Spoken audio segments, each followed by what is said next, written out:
E aí, pessoal, tudo bem? Eu sou Marcelo Dias, sou do marketing da Intergy. Essa é a primeira edição do IntergyCast, uma novidade que a gente traz aqui para os nossos seguidores.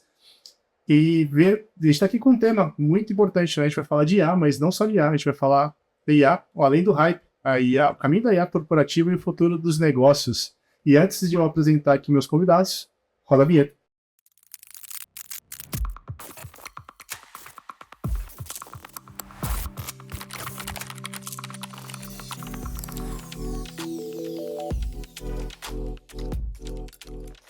Bom, a gente está aqui com Robson Rocha. Ele é Account Manager na Intergy desde 2023, né? Eu tenho que pegar uma cola aqui para poder falar o currículo dessa galera que está aqui. Ele é formado em Ciências da Computação pela USP, com MBA pela FGV e especialização em Blockchain pelo MIT. Acumula mais de 25 anos de experiência em tecnologia, foi CIO na Philocare, executivo sênior de soluções na Tivit e sócio fundador da Vinit, se for essa a pronúncia correta, se me avisa, se não for também me avisa, Robson. Ele é especialista em transformação digital e inovação pragmática, é palestrante sobre temas como conscientização em cibersegurança e no uso responsável e ético de IA. Além da carreira corporativa, o Robson é oficial do Exército Brasileiro e maratonista com 25 maratonas concluídas. A gente está aqui também com o Geraldo da Silva Oliveira, profissional com quase 30 anos de experiência em tecnologia da informação, atuando na Intergy desde 2011. Em projetos estratégicos de transformação digital, com ênfase em infraestrutura de TI, engenharia de software e com IA desde 2018. Graduado em gestão da tecnologia da informação pela Unisul, com pós-graduações em gestão de projetos de TI e em cibersegurança, em cybersecurity e ethical hacking. Sua trajetória profissional, iniciada em 96 como programador, inclui ampla experiências em diversas áreas da TI e profundo conhecimento técnico de software e hardware computacional. E aí, seguindo o tema, já vou gerar uma polêmica aqui, né? Para o nosso time de especialistas que está aqui para conversar com a gente. Geraldo, a gente tem falado muito, bem amplamente no mercado sobre IA, né? E o potencial de transformação que a IA tem, não só na vida das pessoas, mas nos negócios também. E sempre gera uma polêmica e uma preocupação, né? A IA vai, de fato, tirar o trabalho de todos nós? Eita. Bom, primeiro, legal demais estar aqui. Obrigado pelo convite aí, Marcelo. Legal estar aqui com o Robson para esse papo. A resposta curta, eu diria, é não. Não vai roubar. Mas a gente está vivendo um momento de profunda transformação. Né? A gente fala de transformação digital há tanto tempo.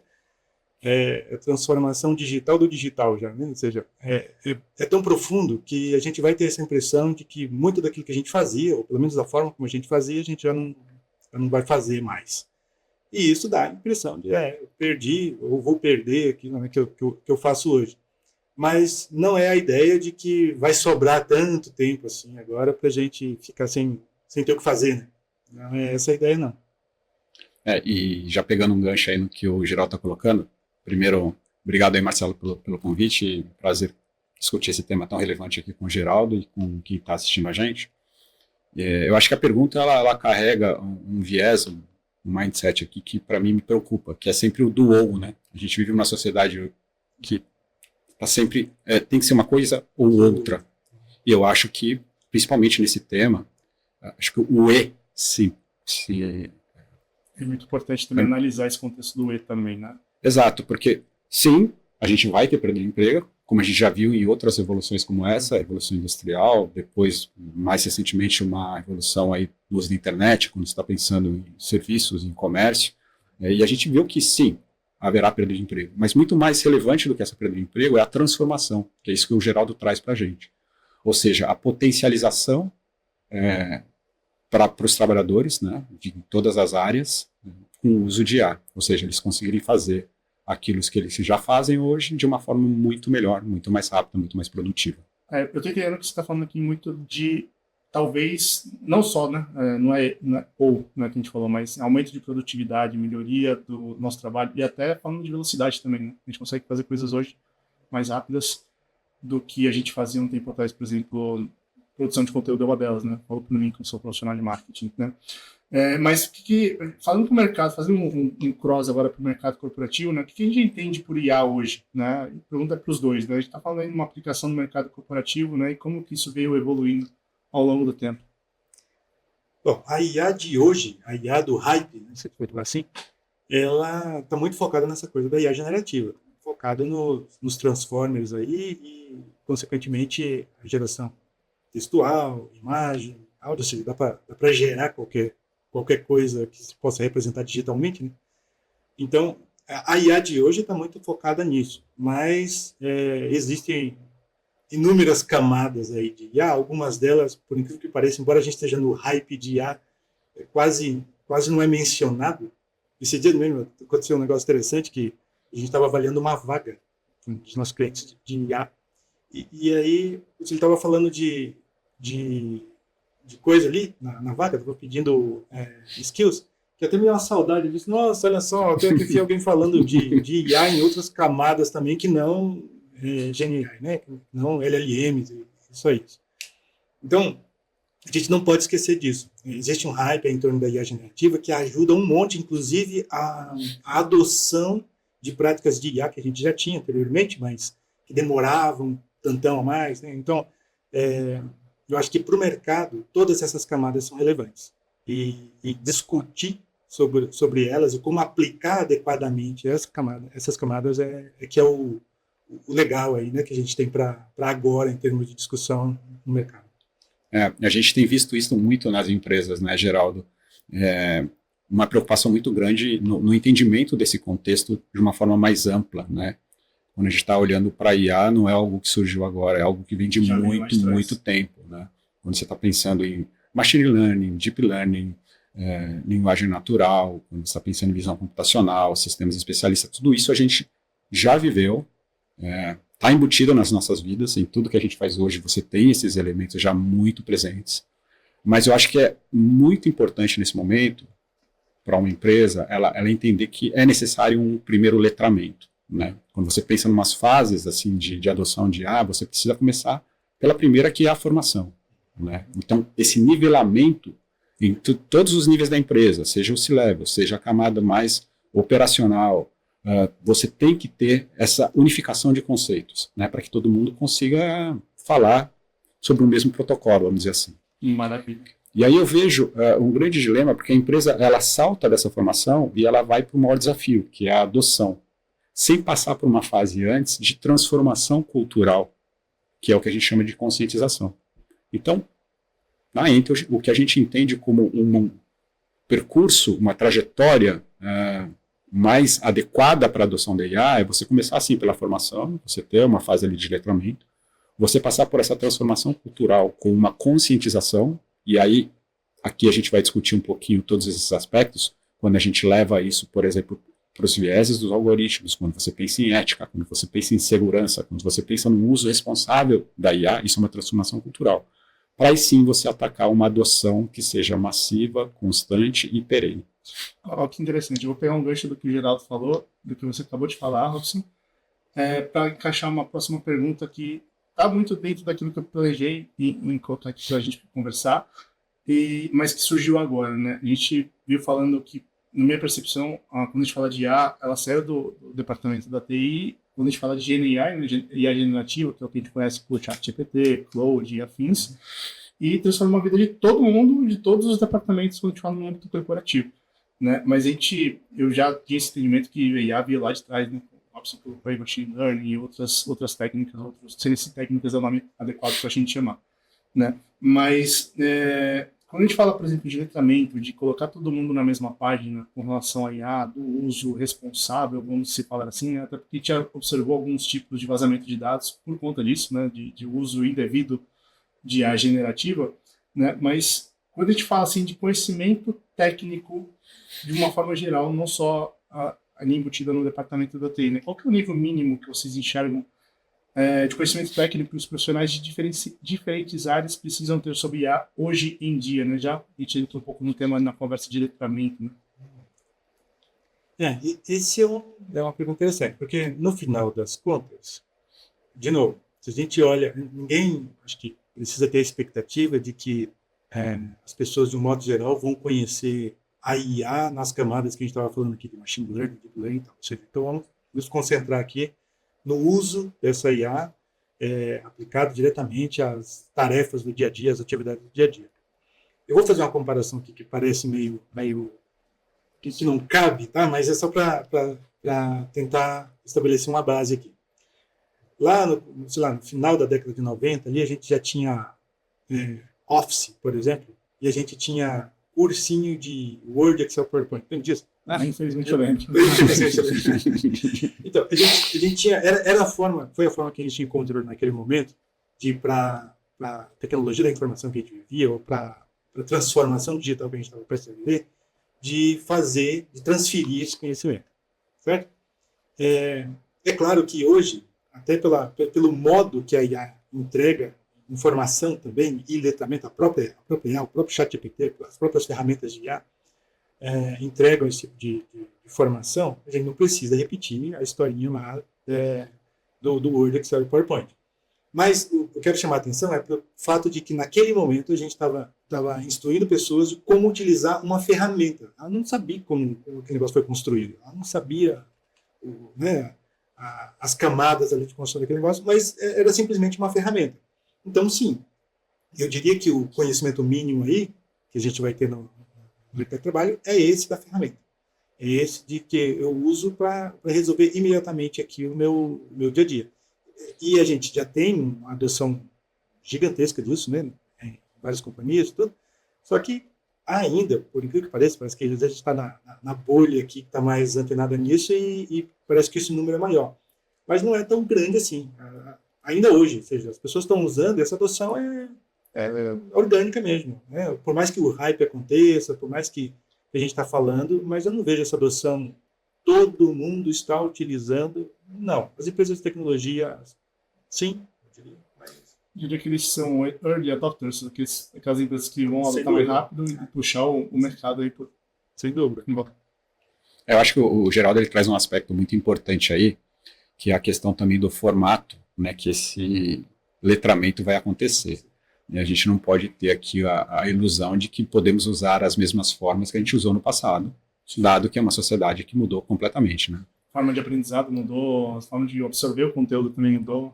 Você sai de um aprendizado que num determinado momento da história foi 1 para 1, depois 1 para N, e agora a gente tem certeza que isso é N para N, e mesmo a forma como isso é endereçado, né? Não dá mais para você ter aquele treinamento tradicional em sala de aula, com aquele conteúdo massivo, de uma linguagem muito técnica que não vai ser utilizada imediatamente, e as pessoas vão perdendo esse conhecimento ao longo do tempo. Então você tem que ter um modelo de conscientização que seja diferente, né, que traga elementos do dia a dia, que seja via streaming, que seja gamificado, que tenha algum desafio embutido ali, para que as pessoas de fato consigam adotar. Né? Então a gente brinca muito de sair de um modelo de uma chuva torrencial de conhecimento, que as pessoas não vão utilizar naquele momento, para uma garoa mais fina ao longo do tempo, perene, né, que 15 minutinhos por semana, mais você falando do assunto ao longo do ano, acho que fazem muito mais sentido. Tem resultados mais significativos, né, vamos falar de certa forma, para evitar qualquer tipo de problema, e colocar todo mundo de uma forma na mesma página, né? E aí, um pouco entrando na questão dos tipos de IA, né? A gente está falando um pouco mais de concentração, letramento, né? Os responsáveis do IA, né? Para evitar qualquer tipo de problema no âmbito corporativo. Mas, qual que é a percepção de vocês? Vai fazer a primeira pergunta para o Robson. Aí, o geral também tem, obviamente, certamente tem a sua visão. Mas quais são os principais tipos, né, de IA que vocês visualizam que estão sendo aplicados aqui nas empresas, aqui no nosso mercado nacional? É uma excelente pergunta, Marcelo. O que a gente tem visto nas empresas, e isso depende muito do nível de maturidade, né? Você começou aqui falando que é uma jornada, e de fato é uma jornada de adoção. Eu acho que você tem uma primeira camada de empresas que está utilizando soluções embarcadas. Então já tem IA ali, seja no RP, seja num software de controle que ele utilize, já tem a IA embutida. Isso já é bastante interessante. No segundo momento, você parte para uns projetos mais específicos, com a ajuda de uma consultoria, né, que vai trazer o seu time técnico para implementar uma solução. À medida que você avança na maturidade, você pode ter um time próprio, montando um centro de excelência para projetos específicos. E aqui vai, acho que um grande conselho, de não adotar meramente um modelo importado de uma consultoria. É fazer uso da força de trabalho que você tem. Porque tem muito a ver com regra de negócio, tem muito a ver com conhecimento do dia a dia para enfrentar problemas. No fim do dia, o que a gente está falando aqui é a resolução de problemas de uma forma mais eficiente. E aí, evoluindo, né, nessa jornada, você pode também começar a abraçar ecossistema.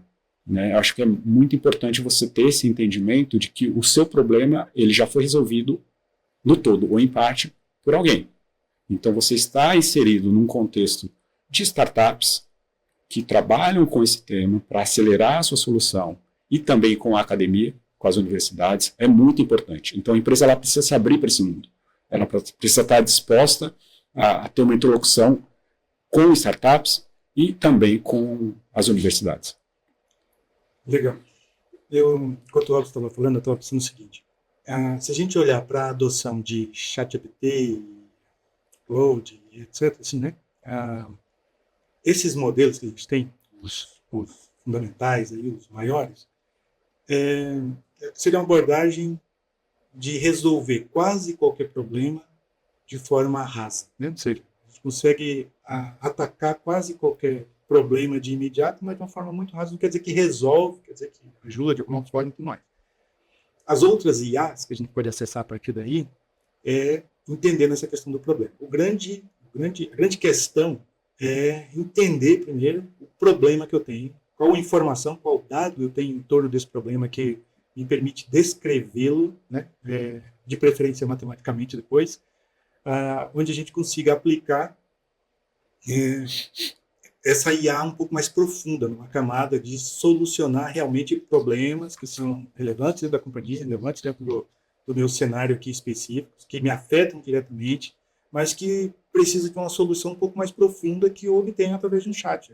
Funciona. Isso aqui deveria estar integrado aos meus sistemas, isso aqui deveria estar integrado a toda uma plataforma digital que eu já utilizo hoje no meu negócio, que é relevante para o meu negócio, e me dá insights dentro dessa plataforma já, e não necessariamente através da atividade, né, manual de alguém que vai acessar uma ferramenta, que vai interagir, e aí, a partir dali, obter simplesmente insights para interagir de volta com a minha plataforma. Não.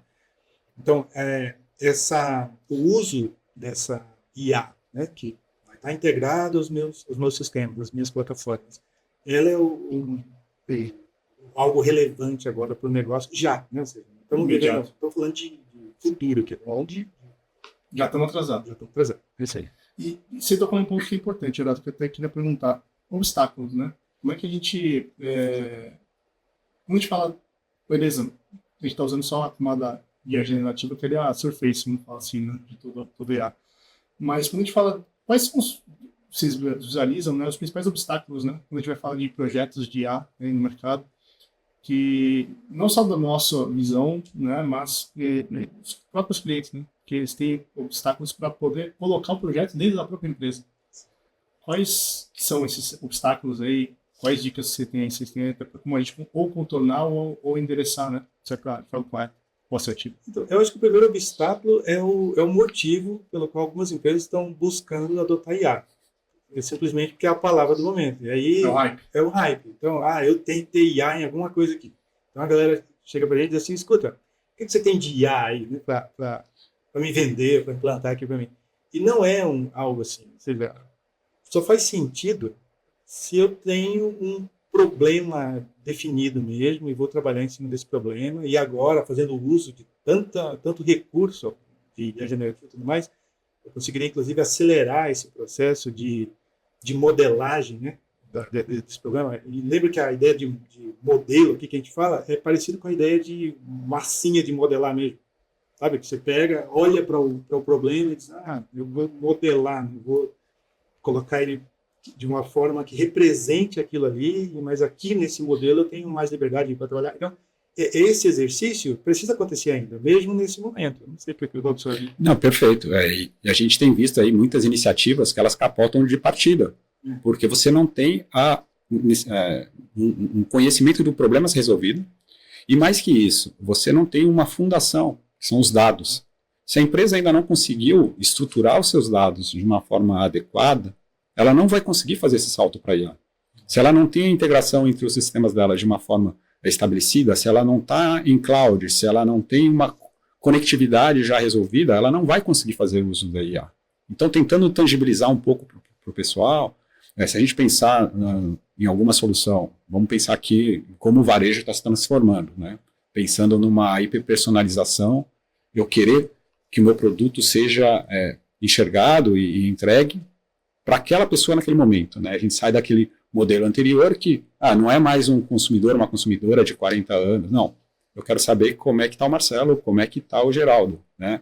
Ele está no momento de vida que ele está se separando ou ele está tendo filho. Isso muda completamente a forma como você entrega o seu produto ou serviço. Então, isso é muito importante. Então, a partir do momento que você começa a conceituar os seus problemas, você vai para algum tipo de solução. E aí, sim, uma consultoria ela pode ser útil para mostrar para vocês as alternativas que você tem. Poxa, eu estou num ambiente físico. Eu posso usar a visão computacional para fazer um mapa de calor e saber onde é que as pessoas estão andando naquele ambiente. Uma câmera térmica ali, né, para você entender. Exatamente. Como é que eu forneço informações para que o meu possível comprador, meu possível cliente, ele chegue no produto que ele quer de uma forma mais fácil? A gente já percebe que essa compra ela acontece muito antes do cara entrar no ambiente físico. E ela não termina no físico muitas vezes.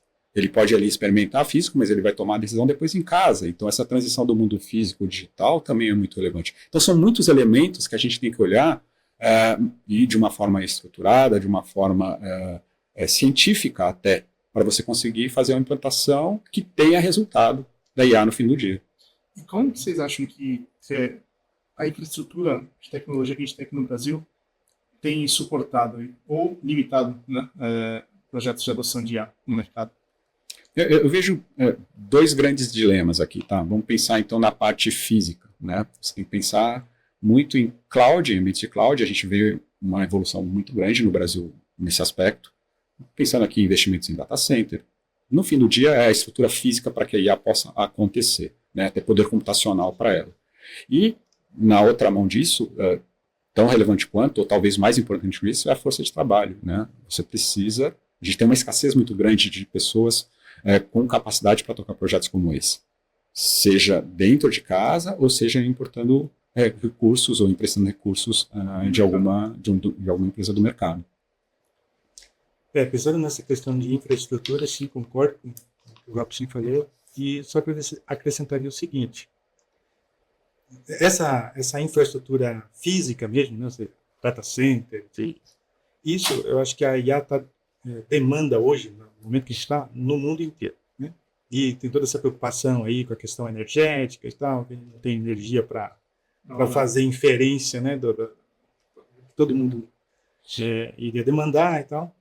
Cara, nisso, se a gente olha para o Brasil, né, com o potencial energético, tanto hidrelétrica, pronto, eólico e várias formas aí, fontes de energias renováveis, a gente já estaria muito bem posicionado. Agora, é claro, estou falando de um futuro que, de repente, um dia aconteça, porque hoje a gente tem gap enorme. A nível de Brasil, a nível local, esse é um grande problema. Porque, normalmente, essas soluções, olhando só para os LLMs e para as NI, tem demanda computacional absurda. É muito computador que precisa, é muita GPU que precisa, né? E no final das contas, é fácil a gente ter um monte de ideia legal. Uau, dá para fazer isso aqui. Uau, dá para fazer isso também. E que bacana, mas eu vou executar isso onde agora? Né? Então, é claro, então, o custo ainda é alto, porque a gente tem essa deficiência aí, e acaba tornando algumas dessas práticas, ou dessa adoção de IA, desses projetos, inviável, proibitivo em termos de custo. Mas também tem como trabalhar isso hoje, né? Aquilo que a gente estava falando das camadas de IA.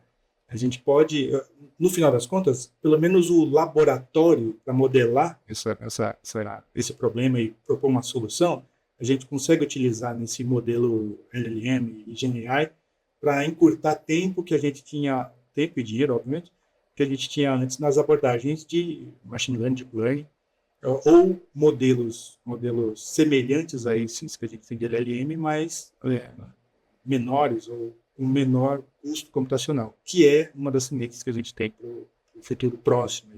Legal. E você colocou, vocês dois, na verdade, colocaram. Eu fiz essa pergunta que vocês colocaram na resposta uma parte da pergunta que eu queria fazer agora, né? A gente está falando aí de talvez ser infraestrutura um limitador para a adoção de um projeto de IA, e aí olhando com a visão do cliente, né, do mercado, vamos falar assim, como é que não só os clientes, mas a gente mesmo, né, nós como Vintage, como que a gente consegue equilibrar essa expectativa de resultado rápido que o mercado tem, né, os clientes têm, com a necessidade de desenvolvimento e aplicação de projetos com IA. Que esse projeto seja sustentável, né, se existe algum tipo de caminho, né, que essas empresas conseguem ter um tipo de o famoso quick win, né, os resultados rápidos em adoção de projetos, quando a gente fala de IA. Eu brinco muito que a gente tem que tirar o sentimento, né, dessa hora e tem que olhar para os dados, né? E o que os dados mostram, assim, quais são as opções que têm dado certo. São aquelas empresas que têm uma estratégia de médio e longo prazo muito bem definidas, mas que elas começam pequeno. Elas começam ali com uma prova de conceito, com um piloto, e elas vão aprendendo ao longo da jornada. Não é algo que você importa diretamente. Você precisa desenvolver isso dentro de casa. Você precisa ter essa liberdade dentro da empresa para errar. Porque um projeto de inovação, ele nasce de um erro. E aí, quando a gente está falando de inovação, a gente gosta muito de ter uma abordagem muito pragmática. Né? Inovação no sentido de eu gerar novas fontes de receita para a minha empresa ou melhorar as fontes de receita que eu já tenho. Então, partindo desse princípio, que eu já tenho métricas, eu consigo, então, implementar projetos que eu vou medindo ao longo do tempo para ver se estão fazendo sentido ou não. E errar rápido, descartar rápido, mudar de caminho. Eu acho que é a trajetória, é o que o mercado tem adotado e que tem funcionado. E a prática antes da IA, né? Ou seja, eu fazia isso, não precisava necessariamente ter a... Agora é só a velocidade, né, Geraldo, que as coisas acontecem. Então, isso que é legal. Ou seja, a IA ajuda nessa aceleração. A gente fala de automação, né? Ou de hiperautomação. Porque, de fato, a gente passou por um nível mais interessante aí dessa questão da automação. Só que implementar essa coisa antes desse modelo que a gente tem hoje custava bem mais, eu diria. Guardada as proporções, ou seja, para o mesmo projeto, para o mesmo resultado que eu tenho hoje, né? Eu gastava muito mais antes pensando e elaborando, e no laboratório, e refinando, e modelando, ou seja... Era muito mais caso com o tempo também, né? Com o tempo. E às vezes era proibitivo nesse sentido, né? Ou seja, manter um time tanto tempo e trabalhando nessa modelagem sem ter uma perspectiva tão clara de que isso funciona ou não, ou de repente se vale a pena fazer ou não, né? Porque é a segunda pergunta. Demorava tanto que também era complicado de manter, né? Esse projeto. E no mundo real, né, que a gente está falando aqui das corporações, é ROI. Você tem que mostrar que aquilo tem um retorno. Né? O hype ele passa em algum momento, mas a sobrevivência da empresa ela depende disso. Né? Então, você tem que estar muito centrado nessa questão de que valor você está entregando para aquela solução, porque senão ela deixa de fazer sentido. Sim, sim. Eu pensei que aqui que a gente falou, antes de ter um projeto de IA, a gente fala um projeto de dados, né? A gente, a empresa Outway para a cultura. E aí, pegando de jornada, caramba, no kit ficando bastante de jornada, né? Qual a dica que vocês dão, por exemplo, para uma empresa que tem no radar implementar um tipo de projeto de IA ou que já começou, mas vem derrapando? Né? O que vocês sugerem em uma análise? Eu acho que é aquela brincadeira de colher as frutas que estão mais baixas no pé primeiro. Então, você olhando para os seus problemas, se você começar por um problema muito complexo, que vai demandar muitas áreas de negócio, que você vai ter uma dificuldade enorme de fricção, talvez não seja a melhor escolha. Mas você pegar algo mais rápido ali, em que os seus dados já estão um pouco melhor estruturados para resolver aquele problema. Num determinado departamento em que você tenha mais controle, mas que vai te dar um ganho, acho que é um início de jornada muito promissora. Porque também a gente tem esse entendimento de que dentro de uma corporação existem forças políticas agindo. Então, quando você consegue, de partida, seja um time de inovação, ou seja, essa inovação ela já adentrando para as áreas de negócio, quando você tem esses pequenos sucessos, fica muito mais fácil você viabilizar um projeto maior. Então, acho que uma dica que a gente tem sempre falado com os nossos clientes, assim, não olhe tão longe. Né? Tenha essa estratégia de chegar longe, mas olha para perto, né? O que você consegue fazer com o que você já tem hoje. Perfeito, não agrego nada. Assim embaixo. Só assim embaixo. A gente sempre tem no mercado, dentro da TI, que as pessoas que, não digo que são rolo de mel, mas sempre pede para tomar um tipo de cuidado que a gente fala, também conhecido como profissionais de segurança. Né? Falando numa perspectiva de IA, né? Quais são as estratégias que a gente tem adotado, né? O mercado vem adotando também, para garantir que o uso da IA seja ético. A gente vem falando de letramento também, né? Mas explorando um pouco da questão do letramento, indo um pouco até mais além, o que vocês visualizam, né, no mercado, não só as aplicações que a gente vem tendo aqui dentro da Ethos, mas para garantir que o uso da IA seja ético e responsável?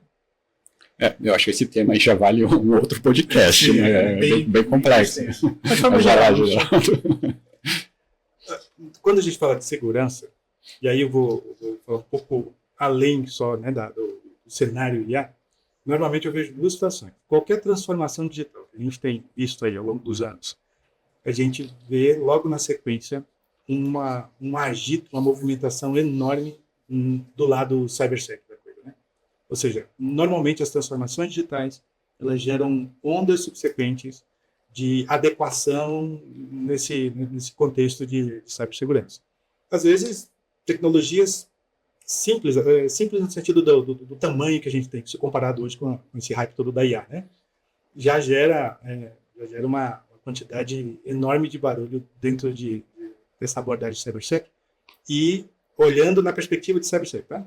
Agora, tirando a burguesia da IA e olhando na perspectiva de cybersec, a gente vai ter sim, já tem, mas vai ter um montão de trabalho nesse sentido, de adequar esses sistemas que estão no uso de IA a essa abordagem cybersec. O bom da notícia é que a própria IA também está apoiando a galera de cybersec a perceber esses gaps, a perceber isso, e tomar ações aí nesse sentido.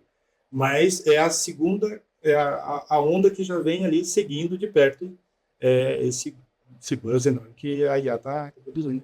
E acho que o tema ele extrapola até a segurança, né? Quando a gente pensa numa IA, numa adoção massiva, você está falando, além de ser seguro, você precisa ser ético e responsável. Ou seja, quando você vai para a coisa mais no dia a dia, você tem implicações até jurídicas de punição se você não tem um uso responsável da IA. Então, acho que é fundamental você desenvolver dentro da sua empresa um comitê de governança disso, né? A gente tem olhado muito para um tema, né, de que é o homem no loop, né, da IA. Então, voltando lá no início, né, se vai roubar emprego ou não vai roubar emprego, e a gente entendendo que a IA ela vai potencializar o trabalho de cada um de nós, a gente vai ter que ter uma curadoria, a gente vai ter que ter uma governança para saber como é que eu estou coletando os dados das pessoas, né? Como é que eu estou tratando o consentimento dessas pessoas para que a gente faça uso dos dados dela. Então tem uma série de elementos aqui que a gente precisa trazer para a conversa e que, se você não tiver isso muito bem estruturado dentro da sua empresa, num comitê olhando para isso, que é uma coisa absolutamente nova, né? São desafios novos até para a sociedade, né? Poxa, que tipo de produto e serviço eu tenho? Que impacto eu tenho isso na vida das pessoas? Sejam homens, mulheres, pela faixa etária, pela orientação sexual. Tem uma série de elementos que a sociedade ainda não conseguiu resolver ela própria. E a gente está trazendo alguma coisa que é brutal em termos de velocidade, em termos de impacto, que pode, de certa forma, já estão causando diversos estragos, não só na vida da pessoa jurídica, quanto da pessoa física também. Sim. A gente fala um pouco dessa flexão que você colocou agora com relação a... Também existem leis de privacidade, né, nos locais onde a empresa ou a pessoa física está inserida. Né? No caso, lá da Europa você tem a GDPR, né, GDPR, como queiram, e aqui no Brasil é a LGPD. Né? Então, não tomando em conta que a gente também tem algum tipo de legislação aplicável em cada mercado que você está inserido. Né? Também tem esse cuidado. Né? Marcelo, e você vai ter sempre essa dicotomia de você pensar assim, cara, qual é o meu retorno e qual é o meu risco, né? O risco aceitável ou não. Exato, e você precisa ter isso de uma forma muito transparente dentro da empresa e também para a sociedade. Eu acho que é um momento em que as corporações elas precisam prestar muitas contas à sociedade, porque um algoritmo tendo um viés ali, isso traz um impacto para a imagem da empresa tão grande que pode inviabilizar o negócio dali para frente. Então, como é que você cria um comitê como esse que vai o tempo todo estar olhando, tá? O que eu estou fazendo com os dados? As pessoas sabem o que eu estou fazendo com os dados dela? Vocês têm certeza, ou sim, tem a questão de se sentir seguro, Sentir né? Que seguro. vai gerenciar os dados de uma forma adequada, como diz a lei, por exemplo. Tem isso também. Eu vejo isso também nessa linha. Quer comentar uma coisa? Tirar do sistema? Não, eu estava pensando, por mais que pareça até que essa percepção, a gente está cada vez mais acomodado, amoldado a essa realidade de que os dados estão por aí, mas tem legislação. Ou seja, por mais que, às vezes o sentimento que eu tenho é esse, de modo geral, a gente está meio que até confortável já com qualquer. Meu dado está em algum lugar aí, tudo bem. Mas é porque não parou para pensar, realmente, não parou para refletir a respeito, e por isso faz todo sentido a legislação. Quer dizer, não, Uma regra aqui. tem que ter uma regra, tem que ter tem que levar em consideração. Tem que ter um balizador, né? Exato. E aí quando a gente fala, por exemplo, de futuro, né? A gente está falando aqui de vem do hype, esse hype vai passar rápido, esse hype vai demorar, ou alguma coisa que a gente vai ter que ser embedded, né? Curtir dentro da nossa vida. Quais tendências, né, que a gente tem que observar quando a gente fala de IA? Né? Não só para a pessoa física, o Marcelo, Robson, mas no mercado corporativo em geral. Eu vejo tanto hype, hype dentro do hype, assim, tanto, sabe? E até para falar de hype, a gente acho que deveria Tem um outro podcast. Além de outro podcast, mas segmentar pelo menos. Já tem 3 no radar já. O que sei lá, a gente está ouvindo falar nessa questão da AGI, por exemplo, né? Eu nem ia falar agora, mas escapou aqui. Então, é um hype, ou seja, a espera, estão aguardando, ansiosos, e tem gente que está dizendo que está chegando. E o que ela tem implicação no mercado, numa empresa, por exemplo? Não, eu acho que a gente está tão distante disso hoje, Não dá para visualizar. não dá para visualizar. Realmente, claro, o pessoal que está aí à frente, aí, os grandes players aí, claro, tem que afirmar que esse negócio está perto, mas está tão distante. A gente está vendo, esse pessoal continua contratando gente, né? Ou seja, eu estou tão perto da IA, eu deveria estar pensando num plano aqui, dizer, não, acho que agora eu posso desacelerar. E, né, ou seja, para mim já é uma evidência de que a gente não está tão perto assim, dessa afirmação. Mas existem os outros. Eu acho que algum hype em torno da IA, é algo longo ainda. Ou seja, a gente vai esfriando, vai acomodando, só que isso atingiu a temperatura tão absurda aí nos últimos anos, que vai demorar a esfriar, né? Algo em torno disso daí. E essa acomodação, eu vejo que é lenta também, e a gente vai descobrir várias nuances aí que a gente nem está percebendo ainda em torno dessa IA, da forma como a gente tem mesmo, né? Mas, de repente, lá para frente, a gente pensar numa outra revolução de IA, e aí sim a gente alcançar marcos aí mais importantes em relação à AGI, coisa desse tipo. Mas quando eu penso assim numa camada mais estratégica da adoção da IA, e olhando para o país, né, eu acho que a gente tem que parar de importar modelos e ver a nossa vocação, né? Então isso é muito relevante, né? Eu acho que cada país ele tem uma história, uma cultura que vai levar para determinados usos de IA. Se você pensar na Alemanha, industrialização, cara, o viés deles é aquele. Quando você olha para Canadá, que tem um histórico muito grande de pesquisa, vai ser aquilo. Estados Unidos e China não vou nem falar. Mas o Brasil, cara, o que a gente vê, cara? É o agro, né? Um investimento muito forte em agro. Do sistema financeiro, nós temos um dos sistemas financeiros mais robustos do mundo. Nós temos um modelo de saúde que, com todas as falhas que tem, ele é universal. Sim. Ou seja, e a gente tem um elemento chave, para mim, como cultura de país, que é a criatividade. Não existe IA sem resolução de problemas. Sim. E para você resolver problemas, você tem que ter essa criatividade, você tem que ter essa colisão de ideias, você tem que ter essa abertura cultural de estar aqui discutindo um assunto, de perceber que precisamos trazer uma outra pessoa com uma outra área de conhecimento para a jogada. Então, de novo, eu acho que é muito importante a gente olhar para as vocações, quando eu olho para o país. Quando eu penso numa corporação, então, isso fica ainda mais relevante, né? Se a sua empresa vem há muitos anos fazendo alguma coisa e ela persiste no mercado, ela tem uma cultura, ela tem um valor nisso. Por que você vai jogar fora, né, essa força de trabalho, esse conhecimento interno, essa cultura organizacional para adotar um modelo porque está fazendo sentido para um coleguinha do lado? Não. Você tem que potencializar aquilo que é a sua força, né? Então, passa muito por esse momento de reflexão, né, de estratégia, de pensamento e de ação no curto prazo. porque não dá mais para você ficar esperando achando que essa onda não chega, né? O tsunami ele já se formou, ele já está passando por cima da gente. Já tá vindo aqui, já tá passando, ter vindo o segundo tsunami, né? Cara, e isso é eu tenho uma ansiedade, nessa, né, uma expectativa, vamos colocar assim, nessa questão toda, desse aumento. Tem muito problema que a gente está deixando ali no canto hoje, muitos problemas dentro das companhias, inclusive. A gente, não, depois eu lido com isso porque é complexo. Exige um nível de reflexão maior, exige um nível de interação maior, de multidisciplinaridade, né? Ou seja, uma interação profissional maior. E uma expectativa que eu tenho dessa questão, aí pessoal até, da IA é justamente a disposição, ou seja, haver uma disposição nossa de começar a interagir de uma forma mais multidisciplinar e intencional também, para resolver esse tipo de questões que agora, trabalhando com a hipótese de que de alguma forma a IA vai codar para mim, vai escrever código, será se eu consigo então fazer um safe de tempo ali para investir agora e interagir com quem está pedindo aquele produto e discutir aspectos de como melhorar a funcionalidade ou a precisão, ou não simplesmente entregar o algoritmo que passa pelo QA, sabe assim, aquela coisa de ir um pouco mais a fundo, né, nos temas. Eu não sei se Não, o Geraldo sempre traz essa questão de resolver problemas mais complexos, né? Fazer aquilo porque o ser humano foi eventualmente projetado para, né? E delegar essas tarefas mais repetitivas. Quando você está no mundo aí de desenvolvimento de software, né? A IA ela é extraordinária em todas as etapas do ciclo.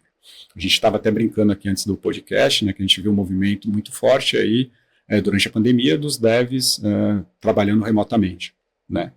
Fazia sentido naquele contexto, né, Geraldo, como a gente estava conversando, né, do cara estar mais isolado. Mas a gente parte de um novo momento em que as pessoas vão precisar estar mais juntas para colaborar, co-criar, né? Então, tem até uma mudança nesse sentido. E hoje em dia a gente já vê também, né, não só clientes, mas sim, usando desde o processo de desenvolvimento de software e todas as etapas do processo, né? Que é o que o Geraldo comentou no comecinho, né? Já tem ferramentas que já vem embarcadas, mas tem processos que a gente desenvolve também já pensando em usar IA. E aí a gente volta para o começo lá. Isso faz parte dessa transformação que a gente está vivendo. Então, de novo, de repente, a minha tarefa de estar escondido num canto lá, não importa onde, escrevendo código, isso vai ser afetado de fato. E que bom, eu diria até. Mesmo eu que sou engenheiro de software, mesmo que eu que trabalho com isso, lido com isso, não existe um aspecto tão ruim aí, né? Porque existem outras atividades. Tudo bem, eu gosto de codar, eu acho mó legal. Eu também curto. Mas tem algo além aí na engenharia de software que a gente pode se apropriar mais disso agora, porque tem a oportunidade de fazer. É que o codar ele é um meio, ele não é o fim. Não né? é fim, né? O fim é a resolução do problema. Exato, a entrega de valor também. Né? Exato. A gente está meio que chegando no final do nosso podcast, né? Tem algumas perguntas aí para a gente finalizar. Para saber ver a opinião de vocês, né? Num panorama aí próximo aí de 5 a 10 anos, né? Como é que vocês imaginam, falando até pegando carona no que o Robson falou, né? Da questão cultural de cada local onde tem projetos de IA, né? Aqui no Brasil, por exemplo. Como é que vocês enxergam o panorama de IA dentro de uns 5 a 10 anos?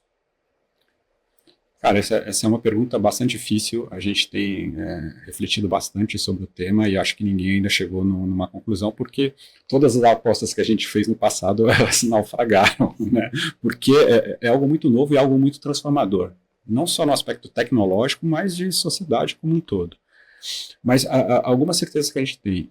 A sociedade vai ter que parar em algum momento para resolver determinados problemas. Esse risco-retorno, essa equação, ela precisa ser equilibrada, tá? Eu vou liberar os meus dados para alguma coisa. Essa coisa tem que ser muito boa para mim. Vamos no mais tangível aqui. Poxa, toda vez que você está andando na rua, tem alguma câmera te filmando. Você está liberando, então, ou forçadamente, ou sem saber, ou você tem a sua imagem exposta.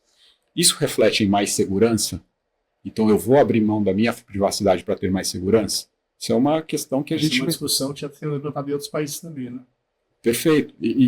Poxa, vou abrir os meus dados clínicos para que a IA possa fazer análises e prever doenças. Cara, de novo, você está numa questão aí de privacidade, Tá? Qual que é o impacto disso, então, se esses meus dados clínicos são vazados? Né? Então, você tem uma série de questões não resolvidas que a sociedade, nesse momento, ela precisa parar, sentar e resolver para que a gente possa dar o próximo passo de evolução. Mais um podcast. Mais um tema para a Mais gente um falar, tema, já são esse daí. 4 agora, né? Pensando, sei lá, mais para um aspecto prático até, né, dos próximos passos aí. De novo, a questão do custo hoje, alto custo por inferência, vamos dizer assim, né? Ou seja, o do uso desses modelos é um problema hoje de uma adoção. Então, isso é algo que tem a atenção de todo mundo que está trabalhando com isso, em duas vertentes. Ou de construir chips que executam isso de uma forma um pouco mais eficiente, ou de tornar esses modelos cada vez menos exigentes a recurso computacional. As duas coisas. Você vai se encontrar em um momento ideal aí, onde vai ser mais fácil disponibilizar projetos dessa natureza. E isso é algo legal. Eu acho que isso facilitaria um monte o dia a dia das companhias de adotar IA na forma até mais rápida que a gente tem hoje, que seria realmente o uso desses modelos que conseguem processar uma quantidade absurda de dados e sem um treinamento tão específico, ou seja, é algo que é mais generalista, e se eu não consigo fazer isso num zero shot lá da vida, né, do prompt, eu consigo treinar rapidamente, eu consigo fazer um ajuste rápido nesse modelo para que ele responda adequadamente às minhas necessidades. Então, a arquitetura que a gente tem hoje ela é muito legal, só é limitada por essa questão de onde eu executo. Agora, falando claro, né, a depender da escala. Se eu executo um pouquinho para mim mesmo, na minha máquina, às vezes já resolve. Então, a forma de como organizar toda essa que é a pergunta que passou ali por infraestrutura. Isso. Se é limitante, o Sal está apoiando, né? Bom, qual mensagem, né, que vocês quiserem deixar aqui para as empresas que estão considerando investir, já alocar no orçamento ou ainda estão derrapando, né? De forma geral, né, que quando a empresa quer investir, qual mensagem que vocês querem deixar? A gente tem conversado com muita gente, né? E o bom disso é que você empresta os ouvidos para saber quais são os temores, né? E o medo, ele geralmente paralisa, né? Hoje, o principal desafio que qualquer corporação tem é a adoção da IA, né? Todo mundo sabe o que é necessário, onde pode ser utilizado, mas como é que eu faço, então, para adotar isso? E aí tem uma historinha que eu conto sempre, né, que numa das minhas primeiras palestras, quando eu estava falando de tecnologia, e aí descarregando para os estudantes ali um monte de coisa que estava acontecendo no mercado, um garoto me falou assim, poxa, mas você falou tanta coisa que eu não sei nada, assim, eu senti nele assim, o medo paralisando, né? E aí eu falei, mas quando você nasceu, né, todo mundo ao seu redor já andava, já falava. Hoje, você anda, você corre, você pode falar vários idiomas. Então, acho que a grande dica para a empresa é que ela não pode mais achar que isso está lá na frente. Isso já aconteceu, ela já está atrasada. Então, ela precisa dar esse primeiro passo. Tá? Um passo à frente, você não está mais no mesmo lugar. Exatamente. É isso. Eu acho que a grande mensagem é essa. Vamos começar, acho que não precisa começar com nada incrível, com nada que vai revolucionário da companhia, mas esses um passo pequeno já é interessante. Já muda muita coisa. Já muda muita coisa. Eu acho que a forma de verificar, né,